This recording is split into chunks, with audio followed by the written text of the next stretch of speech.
Your Denver Broncos could be on the move. The team and city of Denver announcing plans where they hope to build a new stadium. I think it's going to be a total game changer for the city. An abandoned rail yard is the proposed site, and we are talking to those who live nearby. We've already been organizing our neighborhood leaders to expect this. And the plans call for the stadium to have a retractable roof, which could open the possibility to other major events like the Super Bowl or hosting a Final Four. Yeah, one of the other big points with the new stadium, or the potential new stadium, the city says it will be privately funded. And the proposed site is Burnham Yard, located between 12th and 6th Avenue, just east of I-25 and less than 2 miles from Empower Field at Mile High. And we have you covered on this announcement. Romy Bean will join us in just a moment, and your reporter Andrew Hobner will talk to some people in nearby neighborhoods. First, I sat down with Denver Mayor Mike Johnston today, who talked about why this deal is good for everyone involved.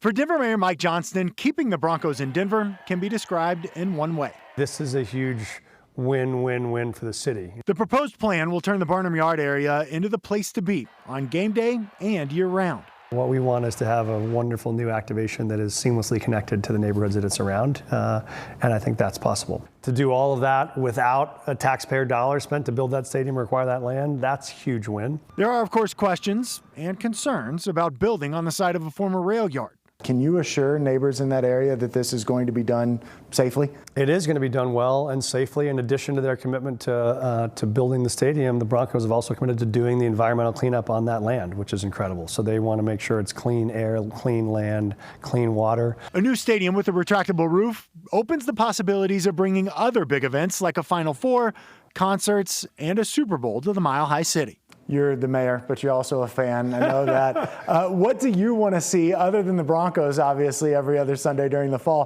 What do you want to see at this new stadium with its retractable roof? I want to see us win a Super Bowl in our home stadium. That's what I want to see. Yeah, wouldn't that be nice? As for what happens to the current stadium, the city and county actually own that land. So the city and county of Denver will be getting back 80 acres of land. The mayor says that could become housing, parks. He says he will work with the people who live in that area to figure out what they want and what is best for the city moving forward. And this, of course, will also be a big change for the neighborhoods around Burnham Yard. Your reporter Andrew Hobner is live tonight. And Andrew, you've been talking to people who live nearby.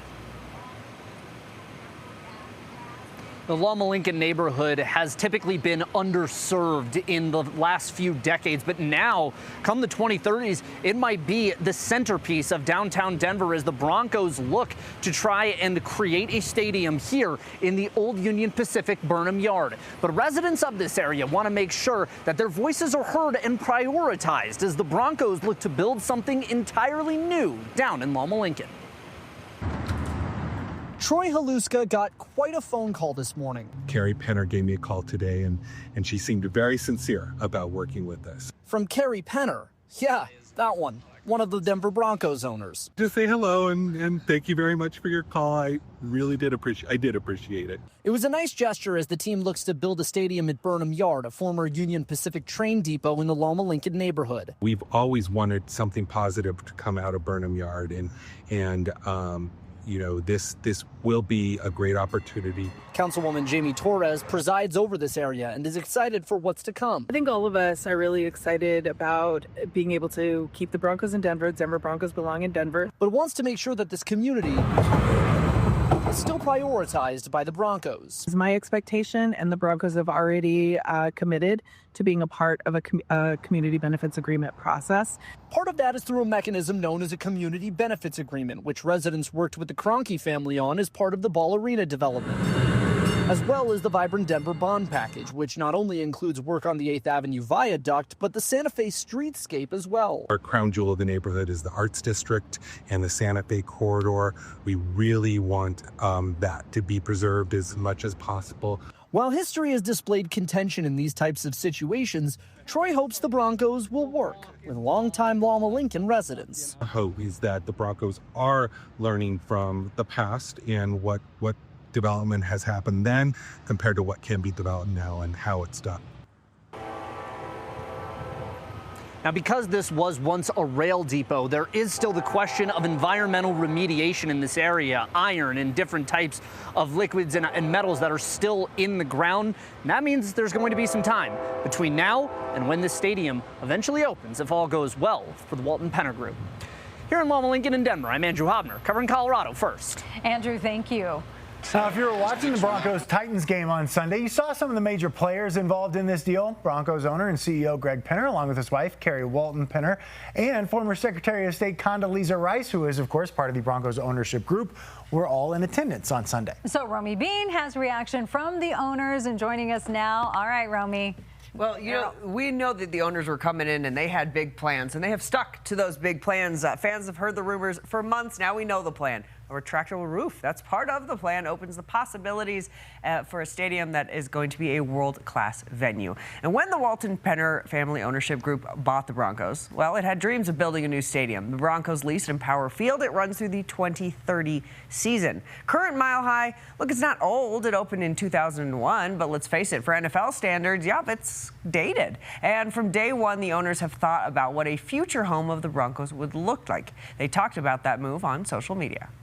Aspiring to be the best team to play for, to work for, and to cheer for, we want to create an amazing venue for our fans as well as for our players. The first time we stepped on the site, there was a real appeal going back to the history of Burnham Yard and the rail, which is an important part of Colorado history. It's not something that will just have a large parking lot all around it, but really creating some place that's special that people leave and talk about and say, oh my gosh, when you come to Denver, you've got to be here at Burnham Yard.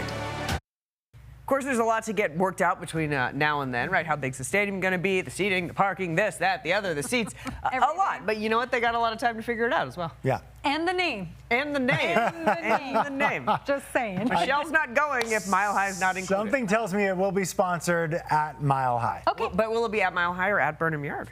Good point. At Mile High.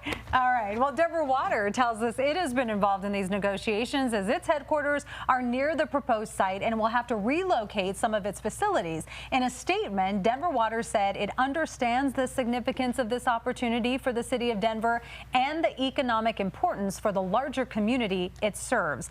And you can read details on Burnham Yard and the plans ahead on CBSColorado.com.